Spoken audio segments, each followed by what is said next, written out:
세상에 떠도는 기묘한 괴담들. 첫 번째 이야기, 전라남도의 중학교 저수지 근처에서 실제로 겪었던 실화괴담. 살다 보면 가끔 온몸이 서늘해지는 기분을 느낄 때가 있습니다. 소름이 돋거나 갑자기 추위를 느끼는 순간들이죠. 저는 이와 비슷하지만 조금 특별한 경험을 한 적이 있습니다.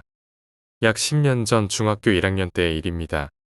학교를 마치고 친구들과 놀다가 저녁 늦게 집으로 가는 길이었어요. 제가 시골에서 학교를 다녔기 때문에 집으로 가는 길이 조금은 무섭기도 했습니다.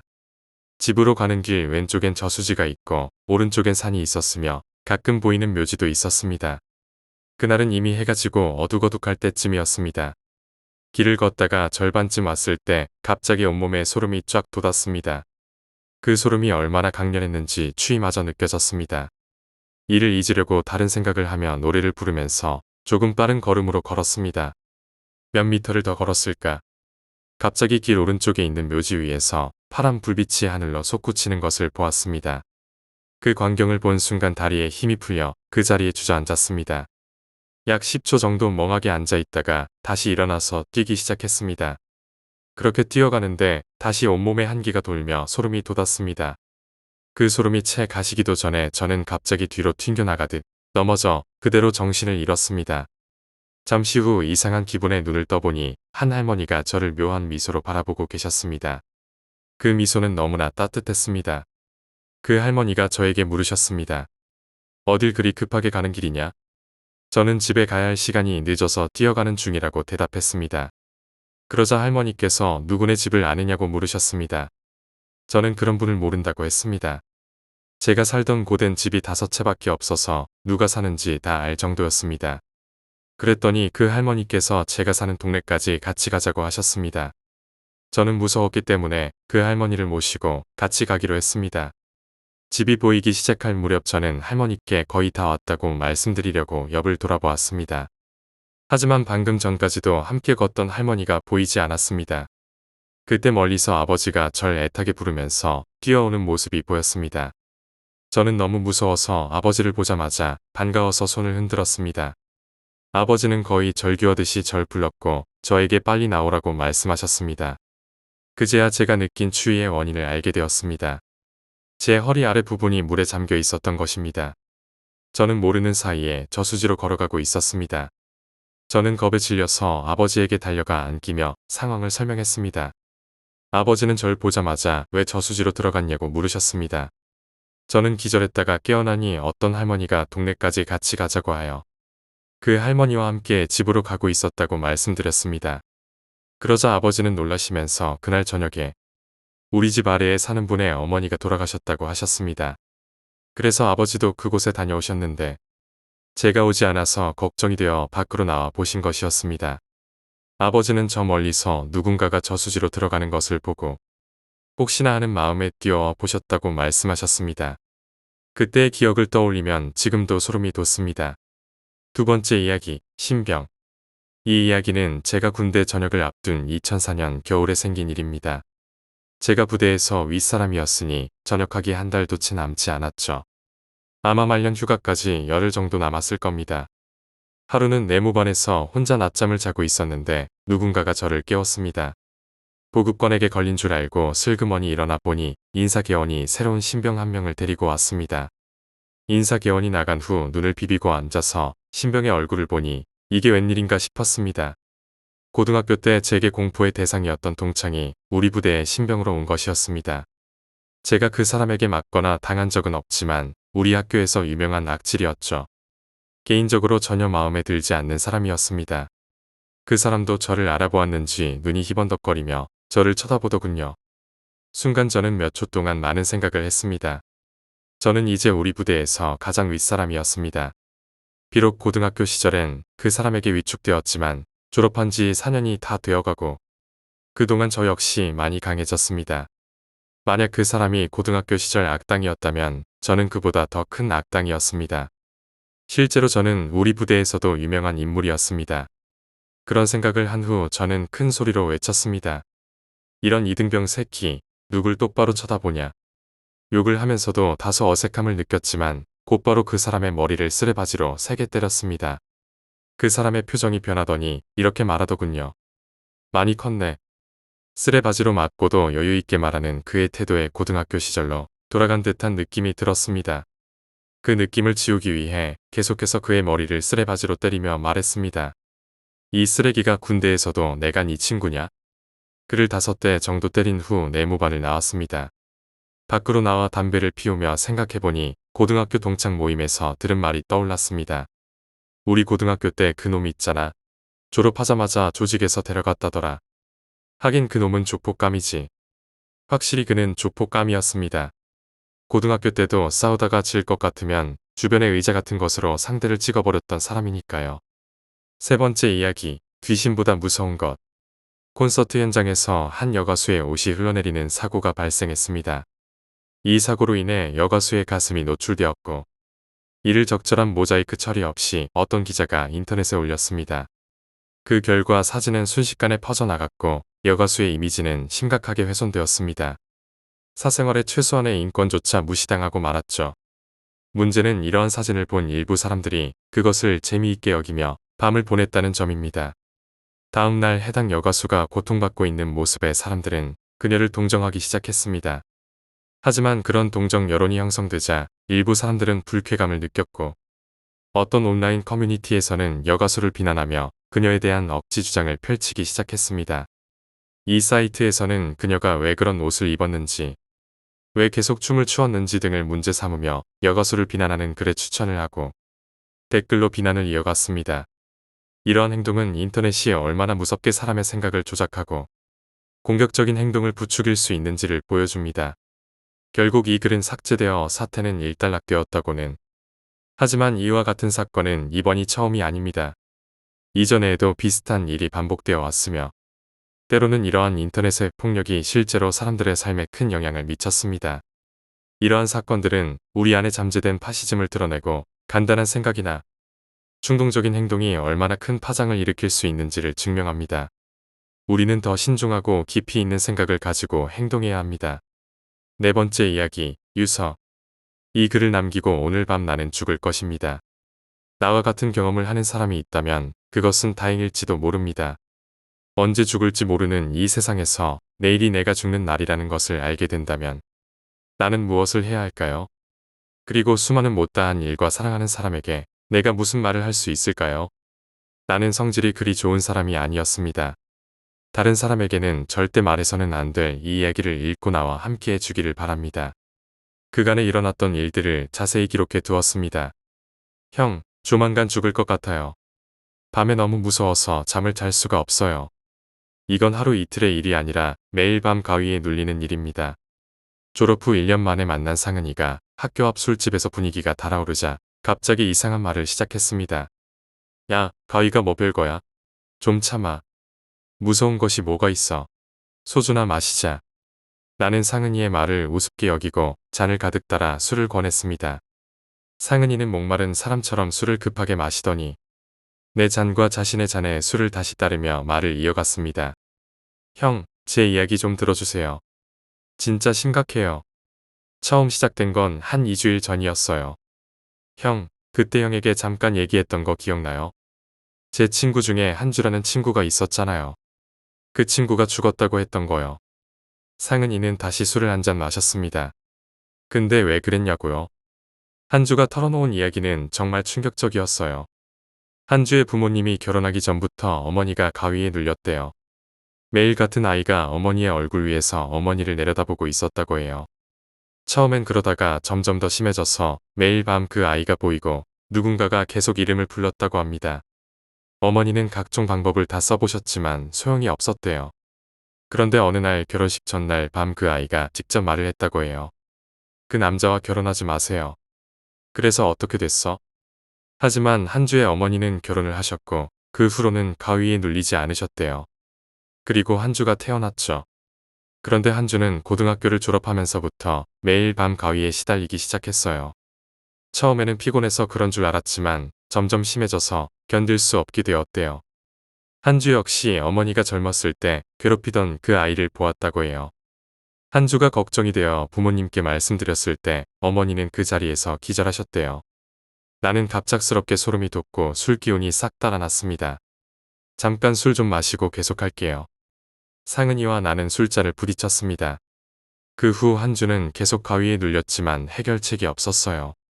어머니는 결혼 전부터 그 상태가 계속되었다고 말씀하시며 걱정하셨죠. 한주가 이 상태 때문에 고통받는 걸 보고 어머니도 아파 누우셨어요. 아버지는 한약과 정신과 치료를 시도했지만 소용이 없었죠. 그러던 어느 날 어린아이가 다시 나타나 한주를 데려가겠다고 했대요. 그래서 한주는 마지막 여행을 가기로 결심했고 그 여행이 마지막이 될 줄 알았죠. 정말 끔찍한 이야기네요. 상은이는 무겁게 이야기를 계속했습니다. 그 여행의 마지막 날 그 어린아이가 다시 나타났어요. 한주는 그날 밤 잠을 전혀 자지 못했죠. 내일이야. 잊지 마. 내일이야. 라고 계속 말했대요. 그래서 한주는 어떻게 됐어? 나는 조심스럽게 물었습니다. 정말 이상한 일이 일어났어요. 형. 우리가 그날 밤을 꼬박 새고 나서 다음날 서울로 가는 버스 안에서였어요. 한주는 계속해서 자면 안 된다고 자면 곧 죽을 거라고 말했었죠. 그 말이 사실이든 아니든 저는 한주를 믿었어요. 그래서 다른 친구들에게는 말하지 않고 버스 안에서 계속 한주 옆에서 이야기를 하며 잠을 쫓았죠. 하지만 어느 순간 저도 모르게 잠이 들었어요. 너무나 놀라서 깨어났을 때 한주는 버스 좌석 안에서 몸이 완전히 뒤틀린 채 죽어 있었어요. 그렇게 한주는 세상을 떠났고 한 달 후 한주의 부모님도 집에서 동시에 세상을 떠나셨습니다. 아, 이런, 정말 소름 돋는군요. 나는 머리가 얼얼해지는 것을 느꼈습니다. 형, 더 이상한 건 한주가 죽은 지 정확히 1년 후부터 그 어린 아이가 저에게 보이기 시작했다는 거예요. 왜 그 아이가 나타나기 시작한 건지 이유는 모르겠어요. 한주가 말하던 그 아이였죠. 근데 이 아이는 진짜 이상해요. 꿈인지 현실인지 모르겠지만 매일 밤 제가 눈을 뜰 때마다 천장에 마치 서 있는 것처럼 나를 바라보며 웃고 있어요. 어젯밤에 드디어 그 아이가 저한테 말을 했어요. 내일 밤이야. 잊지 마. 내일 밤이야. 그래서 저는 오늘 밤이 무서워요. 형, 나 정말 죽기 싫어요. 너무 무서워요. 형, 나 어떻게 하면 좋을까요? 상은이의 이야기를 듣고 나는 깊은 생각에 잠겼습니다. 그날 밤 상은이와의 술자리는 점점 더 깊어만 갔고 둘 다 취한 탓에 나중에는 무슨 일이 일어났는지 정확히 기억나지 않습니다. 다만 그날 밤 상은이와 헤어진 뒤 나는 혼자 집으로 돌아와 잠이 들었습니다. 다음 날 아침 상은이가 어느 골목에서 숨진 채로 발견되었다는 소식을 듣고 나는 충격에 빠졌습니다. 상은이의 주머니에서는 그가 사랑하는 사람들에게 전해달라고 남긴 유서가 발견되었습니다. 이 사건 이후 나는 상은이가 겪었던 가위 눌림의 공포와 그 어린아이의 출연에 대해 끊임없이 생각하게 되었습니다. 왜 이런 일이 반복되는 것일까? 그리고 왜 바로 나에게 이러한 이야기가 전해진 것일까? 이 모든 것이 아직도 큰 수수께끼로 남아 있습니다. 5번째 이야기, 학교. 나는 매우 억울하다. 아니, 우리 모두가 억울할 것이다. 우리 중학교는 도에서 모범생들만 모인 학교로 유명하다. 우리 학교는 비록 촌구석에 위치한 전교생 500명밖에 되지 않는 작은 학교지만 내년에 60주년을 맞는 꽤나 전통 깊은 학교다. 그렇기에 우리 학교의 교칙은 매우 까다롭다. 남학생 머리는 반삭, 여학생 머리는 귀 밑 5cm까지만. 다른 시내 학교 같은 경우 이건 교칙이 아니라 말도 안 되는 규정이라며 무시하는 학생들도 있겠지만 우리 학교는 지지리들만 모인 학교기에 모두 교칙을 잘 지키는 편이다. 그렇기에 상황이 이렇게 되었겠지. 휴대폰 및 전자제품에 관한 교칙. 학습 능력을 저하시키는 전자파를 발생시키는 모든 휴대전자제품은 학교로 반입 금지. 발견 시 압수함. 이런 규정만 없었다면, 이런 규정을 어기는 사람이 단 하나라도 있었다면 아니 우리들은 수업을 받고 있었다. 우리들은 모두 몇몇 학생들만 몰래 만화책을 보았을 뿐. 나머지 학생들은 열심히 선생님이 하는 말을 귀 기울여 듣고 있었다. 아, 3학년들 너무 부러워. 3학년들은 연합고사가 끝난 직후 밥을 먹고 나서 바로 하교시킨다. 물론 밥 먹기 전에도 하는 일은 없다. 아침 9시쯤에 슬슬 등교하고 반에서 만화책이나 비디오, 영화를 보다가 밥을 먹고 집에 가는. 정말 우리 2학년들에겐 너무나도 부러운 광경일 뿐. 옆자리에서 웃음소리가 들리기에 돌아보니 역시 짝꿍이란 녀석은 완전 꼴통이다. 성적도 꼴찌를 겨우 면하는 녀석이 만화책이나 보고 있으니 저러면서 매일 시험 때는 시험 망쳤어 문제를 왜 이렇게 내? 내가 공부한 거 하나도 안 나왔잖아. 라는 말도 안 되는 소리를 하는 말 그대로 멍청한 꼴통이다.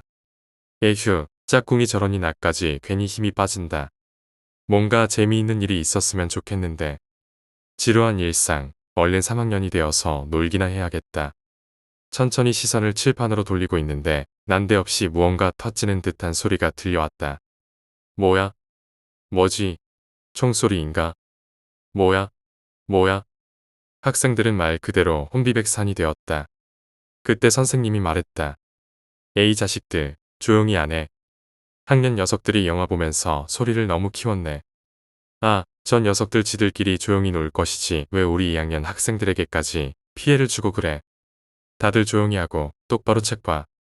괜히 꾀부려서 황금 같은 수학 시간을 헛되게 보내지 말고. 자자, 집중. 에이, 뭐야, 괜히 놀랐네. 아이들은 피식 웃더니 다시 칠판에 집중하기 시작했다. 물론 내적인 꼴통놈은 제외지만. 그러나 잠시 후 일상이 뒤흔들릴 사건이 발생했다. 현재는 5교시, 시간은 1시 58분. 문득 깨달았다. 3학년 학생들은 이미 모두 집에 갔어야 한다. 나는 혼란 속에서 선생님께 말을 걸었다. 선생님, 지금 3학년들은 다 집에 갔는데. 그 순간 교실 안이 다시 한번 혼란에 휩싸였다. 외부에서 들려오는 큰 소리와 함께 몇몇 무장한 사람들이 교실 안으로 들어왔다. 그들은 공포를 조장하는 듯 큰 소리로 외쳤다. 모두 일어서서 손들어 움직이는 놈은 그 자리에서 총알바지가 되겠다. 학생들은 공포에 질려 비명을 질렀고 혼란 속에서 서로를 바라보았다. 이 상황은 너무나도 갑작스럽고 예상치 못한 것이었다. 선생님은 우리를 진정시키려 했었지만 무장한 사람들의 위협 앞에 속수무책이었다. 그 순간 나는 정신을 차리고 주변을 둘러보았다. 몇몇 학생들은 눈물을 흘리며 두려움에 떨고 있었고 일부는 담담한 척하려 애쓰고 있었다. 그러나 모두가 느끼는 공포는 마찬가지였다. 무장한 사람들 중 하나가 다가와 나를 가리키며 큰 소리로 말했다. 너, 일어나. 그리고 너희 모두 조용히 해. 아니면 모두 끝장이다. 우리는 모두 손을 들고 일어섰다. 갑자기 교실의 분위기는 전쟁터와 같았다. 나는 내 무릎이 후들거리는 것을 느꼈다. 이 상황에서 살아남기 위해 나는 마음속으로 계속 기도했다. 제발 이 상황이 빨리 끝났으면 좋겠다. 제발 아무도 다치지 않았으면 좋겠다. 하지만 그 기도가 헛되지 않기를 바라며 나는 계속해서 두려움과 싸우며 그들의 지시에 따랐다. 이 모든 것이 마치 나쁜 꿈처럼 느껴졌지만 현실이었다. 나는 내가 얼마나 강한지 얼마나 많은 것을 견딜 수 있는지 시험받는 듯했다. 위협적인 상황 속에서도 선생님이 우리를 안정시키려 노력하는 모습이 보였다. 그러나 그 노력은 무장한 남자들의 다음 행동 앞에 무력해 보였다. 한 명의 무장 남자가 명령했다. 전부 벽 쪽으로 몸을 돌리고 손은 머리 위에 얹어 빨리 움직여. 우리는 그의 명령에 따라 벽을 향해 서서 손을 들었다. 교실 안에 긴장감이 감돌았고 가끔씩 학생들 사이에서 울음소리가 터져 나왔다. 이런 상황은 학교라는 안전해야 할 공간에서 일어나서는 안 되는 일이었다. 무장한 남자들 중 한 명이 휴대폰을 꺼내 명령을 내렸다. 통화를 시작하라. 그는 어딘가에 전화를 걸었고 통화가 시작되자 그의 목소리가 더 크고 분명해졌다. 여기는 구미중학교, 우리가 학교를 장악했다. 요구사항이 충족되지 않으면 학생들을 하나씩 해치기 시작할 것이다. 그 말을 듣는 순간 나의 심장은 거의 멈출 것 같았다. 이것이 협박이라는 것을 알았고 우리 모두의 생명이 그들의 손에 달려 있다는 사실이 두려웠다. 전화기 너머에서는 무슨 대화가 오고 가는지 우리는 듣지 못했지만 분명 이 상황을 해결하기 위한 노력이 진행되고 있을 것이라고 생각했다. 한참 동안 긴장감이 흐르던 중 무장한 남자들 중 하나가 다시 학생들 쪽으로 다가왔다. 그는 공포를 조성하는 듯한 목소리로 말했다. 조용히 해. 소리 지르면 너희 중 누군가는 즉시 총에 맞을 거야. 우리는 숨죽여 조용히 있었다. 시간이 지나면서 일부 학생들은 점차 정신을 차리고 상황을 파악하기 시작했다. 하지만 여전히 많은 학생들은 두려움에 떨고 있었다. 그 순간 밖에서 경찰 사이렌 소리가 들려왔다. 드디어 구조대가 도착한 것 같았다. 무장한 남자들도 경찰의 도착을 인지한 듯 긴장하는 기색이 역력했다. 한 명이 다른 이들에게 소리쳤다. 경찰이 왔다. 준비하라. 교실 안의 긴장감은 최고조에 달했다. 우리 모두는 구조되기를 간절히 바랐지만 동시에 무장한 남자들이 어떤 극단적인 행동을 할지 몰라 두려움에 떨었다. 나는 그 순간을 이겨내기 위해 깊게 숨을 쉬었고 마음속으로 계속해서 기도했다. 제발 무사히 이 상황이 끝났으면 좋겠어. 모두가 안전하게 집에 돌아갈 수 있게 해주세요. 경찰의 대응은 신속했다. 외부에서는 협상 전문가가 무장한 남자들과의 대화를 시도하면서 상황을 진정시키려고 노력했다. 내부에서는 우리가 직접 들을 수는 없었지만 무장한 남자들 사이에서 긴장된 목소리와 짧은 대화가 오갔다. 협상하자고 하네. 저들이 우리 요구를 들어준다면 학생들에게 해를 끼치지 않을 수도 있다. 다른 하나가 대꾸했다. 신뢰할 수 있겠나? 경찰이 어떻게 행동할지 알 수 없어. 우리 계획대로 진행하는 게 낫지 않을까? 그들 사이의 대화가 이어지는 동안 나는 옆에 앉은 친구의 손을 꼭 잡았다. 우리 둘 다 떨고 있었고 이 손잡기가 서로에게 조금이나마 위안을 주었다. 경찰과의 협상은 어렵고 긴박하게 진행되었다. 간간히 학교 밖에서 들려오는 경찰의 확성기 소리가 들렸다.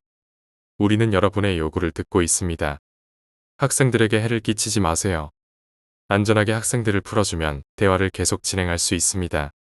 시간이 조금씩 흐르면서 무장한 남자들 사이에서도 불안과 긴장이 고조되었다. 하나가 다시 말했다. 우리가 여기서 뭘 얻을 수 있을지 모르겠다. 이게 계획대로 되고 있는 건가? 그 순간 교실 바깥에서 무언가가 움직이는 소리가 들렸고 무장한 남자들은 즉시 경계태세를 취했다. 몇몇은 창문 쪽으로 다가가 조심스럽게 밖을 살폈다. 교실 안에서는 갑자기 정적이 흘렀다. 모두가 숨을 죽이고 상황의 변화를 기다렸다. 그리고 그 긴장의 정적을 깨고 학교 방송 시스템을 통해 경찰의 목소리가 울려 퍼졌다. 이곳은 경찰입니다. 우리는 학교의 모든 출입구를 통제하고 있습니다. 학생들을 해치지 마시고 평화롭게 항복하십시오. 그러면 모든 문제를 논의할 수 있습니다. 이 말이 끝나자마자 무장한 남자 중 하나가 불안하게 동료들을 바라보며 속삭였다. 이제 끝인가? 우리가 정말로 이 상황에서 벗어날 수 있을까? 그 순간 다른 무장한 남자가 결심한 듯 큰 소리로 대답했다. 우리에게는 선택의 여지가 없다. 우리가 원하는 건 안전한 탈출뿐이다. 학생들을 해치지 않으면 우리도 살아남을 수 있을 것이다. 결국 무장한 남자들은 학생들을 하나 두고 후퇴하기 시작했다. 학생들 사이에서 안도의 숨이 터져 나왔다. 각자가 겪은 공포와 두려움, 그리고 이제야 막 풀려나는 긴장감이 얼굴에서 읽혔다. 경찰은 천천히 그리고 조심스럽게 학교 안으로 진입했다. 첫 번째로 해방된 우리 반의 학생들은 하나같이 눈물을 흘리며 밖으로 나왔다. 모든 사태가 종결되었음을 알리는 방송과 함께 우리는 마침내 자유를 되찾았다. 학교 밖으로 나오는 순간 우리는 많은 경찰과 구급차, 그리고 우리의 가족들이 기다리고 있는 모습을 볼 수 있었다. 학부모들의 안도에 한숨과 눈물이 섞인 외침이 공기를 메웠다. 각자의 부모님을 만나 안긴 친구들의 모습이 하나둘 보이기 시작했다. 나 역시 멀리서 부모님이 눈물을 흘리며 뛰어오시는 모습을 보고 큰 걸음으로 달려갔다. 엄마, 아빠, 내 목소리는 떨리고 있었다.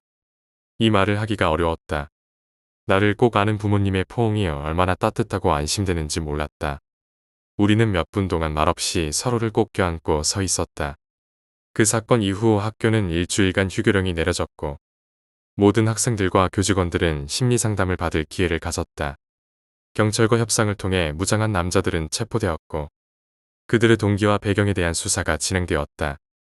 여섯 번째 이야기, 군부대 초소의 탄약고에서 실제로 겪었던 실화괴담. 군 복무하던 시절 일어났던 탄약고 사건입니다. 새벽 2시 반쯤에 탄약고 초소에 초병 두 사람이 각기 한 발씩 공포탄을 발포해서 부대가 뒤집어졌던 사건이었죠. 제가 근무한 부대의 탄약고 초소는 귀신이 나온다는 소문이 무성한 곳이었습니다. 실제로 초소 옆에 위치한 통신창고에서 자물쇠를 잠가뒀는데도 한밤중에 난데없이 와장창하고 무엇인가가 떨어지는 소리가 난다거나 비가 오면 빗소리에 섞여서 따닥따닥 하고 나무까지 부러지는 소리가 초소 바닥에서 들려오곤 했습니다. 모 사단의 포병 독립중대 소속으로 당시 제대를 2개월 앞둔 말년 병장이었던 저는 사건이 일어났던 그날 당직 근무를 서고 있었습니다. 당직사관과 순찰자 그리고 당직 부사관인 저. 이렇게 3명이 당직 근무를 서게 되었고 외출했다가 돌아온 관측장교 한 분이 치킨을 사오셔서 나눠 먹고 꾸벅거리며 졸고 있었습니다. 그리고 새벽 2시 반 초병 교대 시간이라 근무 교대자들이 행정반에 들어와 총기 수령을 하고 있었습니다. 그런데 그 순간 갑자기 무전기로 무전이 들어왔습니다. 대단히 다급한 목소리에 잠이 깬 저는 곧바로 무슨 일이냐고 무전에 답했습니다. 그러나 여전히 다급한 목소리로 괴한 2명이 초소 아래에서 초소 바닥을 마구 두드리고 있다는 대답이 돌아왔습니다. 상황이 심각하다는 것을 알아차린 당직사관은 곧바로 부대에 비상사이렌을 울리며 거수자 상황을 전파하던 도중 갑자기 초소 쪽에서 몇 초 간격으로 2발의 총성과 고함 소리가 들려왔습니다. 그 후 전 부대에 비상이 걸려서 자다 깬 중대원 수십 명이 진압봉을 들고 초소로 뛰어 올라갔습니다. 하지만 초소에는 사방에 총을 겨누고 정신을 못 차리는 초병 2명만이 보일 뿐이었습니다. 상황 파악을 위해 초소 주위를 수색하는 한편 초병들에게 사정을 물었지만 둘 다 정신을 놓은 상태라 제대로 된 대답을 하지 못했습니다. 겨우 조금 진정이 된 뒤 그들에게 들은 이야기는 놀랄만한 것이었습니다. 근무 교대 10분을 앞두고 철수할 기대에 정신이 말짱한 상태였는데 어느 순간 초소 앞 도로 멀리서 사람 한 명이 천천히 걸어오는 것이 보였다는 것이었습니다. 순찰자라고 짐작한 초병들은 초소 창문을 열고 암구호를 외칠 준비를 하고 있었습니다. 그런데 도로 중간쯤에서 그 사람이 갑자기 매우 빠른 속도로 뛰어오기 시작하더라는 겁니다. 어느 정도 형체를 식별할 수 있는 거리에 이르자 그 사람의 모습이 보였습니다. 너덜너덜한 거적대기를 걸친 시커먼 사람이었습니다. 게다가 손에는 둔기로 보이는 짧은 막대마저 들고 있었다고 합니다. 뭔가 이상하다고 느낀 초병들은 행정반에 즉시 무전을 날렸다고 합니다. 그 뒤 초소 바로 앞까지 달려온 괴한은 암구호를 무시하더니 갑자기 둘로 나뉘어서 초소 좌우측 아래로 뛰어들어 오더랍니다. 그 순간 사람이 아니라는 것을 직감한 초병들은 총을 고쳐 잡고 확인을 위해 초소 밖으로 나가려고 했다고 합니다.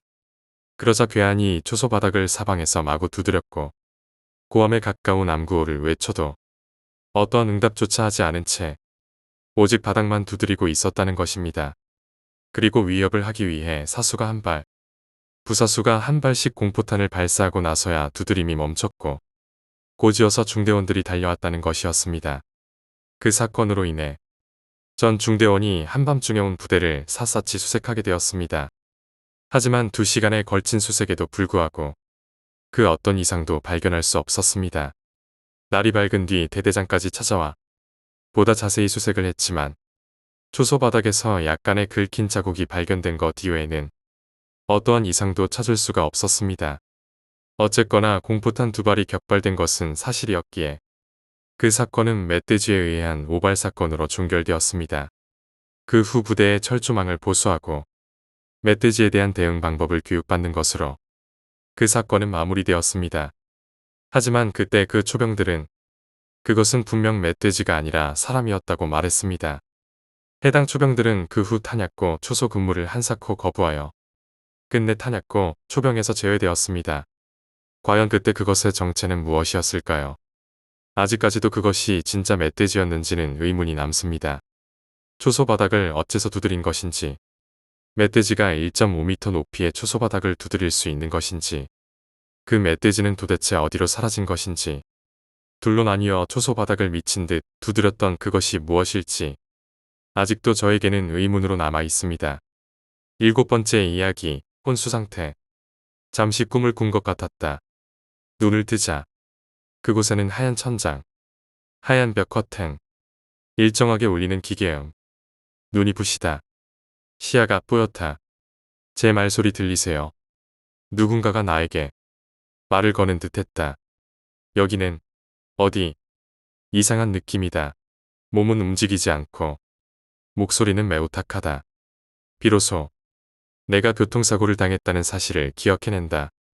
온몸에 상처는 있는 걸까? 침착하고 들어요. 저는 간호사이고 여기는 병원이에요. 당신은 혼수 상태에 빠져 있었어요. 마침 가족분이 와 계세요. 의사 선생님을 불러올 테니 잠시만 정신 차리고 계세요. 가족. 나와 아내는 작년에 이혼했다. 여러 가지 이유가 있었지만 그건 중요치 않았다. 내 사랑하는 딸은 나와 함께 살겠다고 말해주었다. 아내는 자신의 양육권을 주장했지만 딸은 내년이면 중학생이 되는 나이였기에 법원에서는 딸의 선택을 존중해 주기로 하였다. 사랑하는 딸과 떨어지지 않아도 된다는 것은 무척 행복한 일이었지만 남자가 일하면서 혼자 아이를 키우는 것은 힘든 일이다.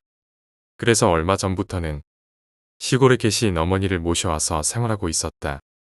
그런데 지금 내가 이런 일로 쓰러져 버리면 남은 두 사람은 누가 책임질단 말인가? 내가 일을 할 수 없을 정도로 몸 상태가 좋지 않다는 이야기를 듣게 되면 염치불구하고 전처에게 손을 벌려야 하는 상황인지에 대해서 고민하기 시작했다. 일단 버틸 수 있는 데까지 버텨보자. 그렇게 생각을 정리할 때쯤이 되었을 무렵 시야의 가장자리로 문이 열리고 의사가운을 입은 사람과 어머니인 듯한 노파가 들어오는 모습이 보였다. 의사가 아까 나에게 말을 걸었던 간호사와 무언가를 이야기하는 사이에 어머니가 나에게 다가왔다. 어머니는 불편한 걸음걸이로 절룩거리며 내게 다가와서 눈물을 흘리며 무어라 말씀하셨다. 미안해요. 잘 안 들려. 그러자 어머니는 고개를 숙여 내 귓가에 대고 속삭였다. 오랜만이에요. 아버지. 8번째 이야기, 트라우마. 내가 옛날에 화장터에서 아르바이트를 하던 시절의 이야기이다. 어느 날 아침, 장례식장 현관을 청소하고 있노라니 검은색 SUV 자동차가 들어섰다. 안에서 내린 사람은 한눈에도 졸부라는 것이 느껴지는 외모의 아저씨로 시계도 프랭크 밀러 같은 것을 차고 있었다. 그는 차에서 내리자마자 시체 한 구를 화장해달라고 말했다.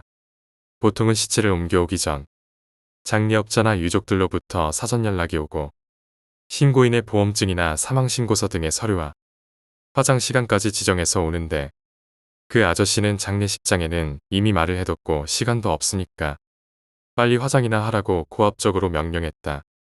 일단은 그 아저씨에게 기다리라고 하고 장례식장 측에 이야기를 하자 과연 미리 말이 되었는지 그 관 하나만 우선 먼저 화장을 하라는 것이었다.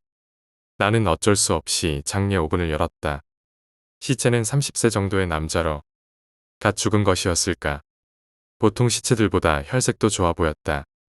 시체는 보통 화장을 하기 전에 다시 한번 확인하는데 외상 같은 것은 전혀 없이 깨끗했다. 나는 다시 관을 닫고 장례 오븐에 관을 넣었다. 화장을 시작한 지 20분쯤 지났을까. 오븐 안에서 쾅쾅 거리는 소리가 들려왔다. 나는 이미 그 순간 눈앞이 캄캄했다. 혹시 그 시체 살아있었던 것일까? 하지만 이미 20분이 지났다. 관은 이미 타버렸을 테고 설령 아직 살아있다고 해도 이제 와서 오븐을 열어서 구해낸다는 것은 무리라고 생각하고 그가 죽기를 기다렸다. 손발이 부들부들 떨렸지만 도저히 멈출 수가 없었다. 보통 1시간 정도 지나면 시체는 전부 재가 된다. 하지만 너무 무서워서 30분 정도 오븐을 열지 않았다. 아까의 그 졸부 아저씨는 더 이상 보고 싶지 않았다. 나는 너무나 두려워서 장례식장 사장에게 전화해 오븐 여는 것에 참석해달라고 부탁했다. 그리고 화장을 하는 도중 안에서 소리가 났다는 것도 전부 설명했다. 그리고 결국에는 사장이 오븐을 열고 안에 레일을 꺼냈는데 오븐을 열자마자 불고기 같은 냄새가 온 장례식장 안을 감돌았고 놀랍게도 사체는 반밖에 타지 않았다. 그 순간 나는 정신을 잃었다. 지금 냉정히 생각해 볼 때 그 남자는 살아있었다. 불 속의 뜨거움에 오븐 속에서 관을 마구 두드리며 날 뛰었을 것이다. 그래서 아마도 안에 버너가 고장나 몸이 완전히 탄 것이 아닌 반만 탔을 것이다. 나는 기절해서 병원으로 옮겨진 이후로는 단 한 번도 그 화장터에 가지 않았기 때문에 자세한 사정은 잘 모른다. 그렇지만 그 후 사장이 우리 집까지 찾아와서 아무 이유 없이 현금 1억 원을 주었다. 그 일에 대해 말하지 말라느니 하는 그런 말도 없이 그저 1억 원만 주고 갔다. 지금은 그 돈으로 살아가고 있지만 트라우마가 되어버려서 사는 것이 너무너무 힘들다. 9번째 이야기, 인과응보. 제 친구 중 최모군이 저한테 전화를 해서 어떤 이야기를 해주었습니다. 최모군은 고향은 저와 같지만 돈을 벌기 위해 서울로 올라가서 일을 하는 친구인데 이 친구가 요즘 회사에서 야근을 하면 보이지 말아야 할 것이 보인다는 것이 주된 내용이었습니다. 제 친구들은 제가 귀신을 본다는 것을 잘 알고 있어서 저에게 이야기를 한 것입니다. 밤에 1에서 3시 사이에 야근을 하면 일하는 친구 말고는 사람이 아무도 없는데 여기저기서 다발적으로 불이 켜졌다 꺼지길 반복하고 심지어는 화장실에서 여자 귀신을 봤다고 얘기를 해서 제가 한번 올라가 보기로 했습니다. 날짜를 잡고 서울로 올라가서 그 친구를 만나서 저녁을 먹은 후 친구가 일하는 회사로 향했습니다.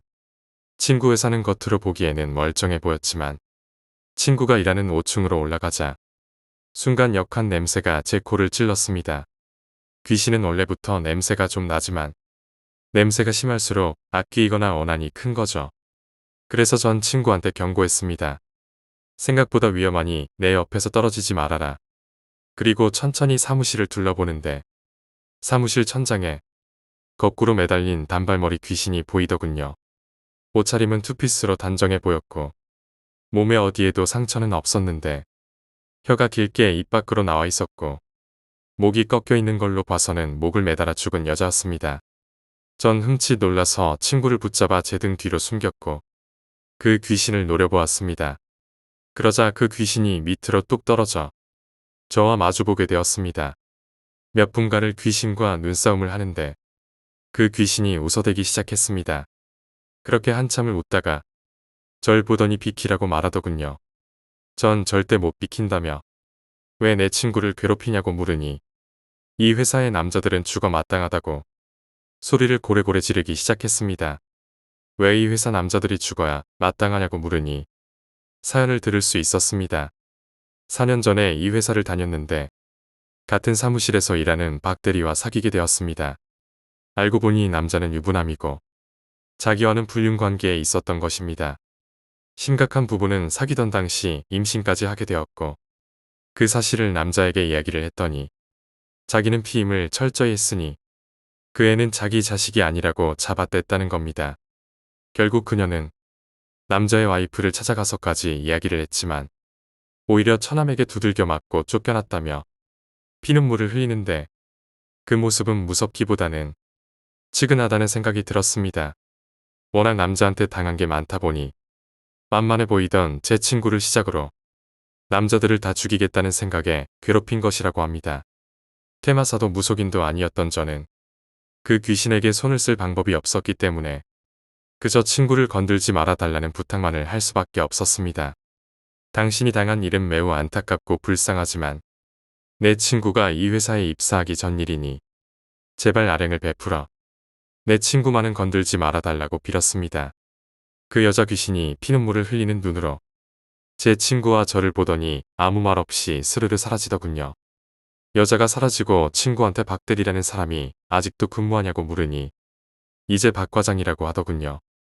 그래서 제가 그 박 과장은 조만간 큰 일을 당할 테니 가까이 하지 말라고 이야기하고 친구와 함께 친구가 자주 가는 술집에서 술을 마시고 다음날 오후에 집으로 내려왔습니다. 3달 후 친구한테 전화가 왔습니다. 박 과장이 가족들과 함께 휴가를 가다가 사고가 났고 박 과장 본인은 생존했지만 불구가 되었고 나머지 가족은 사망했다고 하더군요. 그 전화를 받고 그 귀신 소행이라고 확신했습니다. 사람은 죄짓고는 못 사니까요. 인과응보라고 생각합니다. 10번째 이야기, 눈동자. 아버지께선 젊은 시절부터 등산을 좋아하셨습니다. 제가 태어나기 전까진 일요일마다 산에 오르곤 하셨는데 어느 날인가 길을 헤매신 적이 있으셨답니다.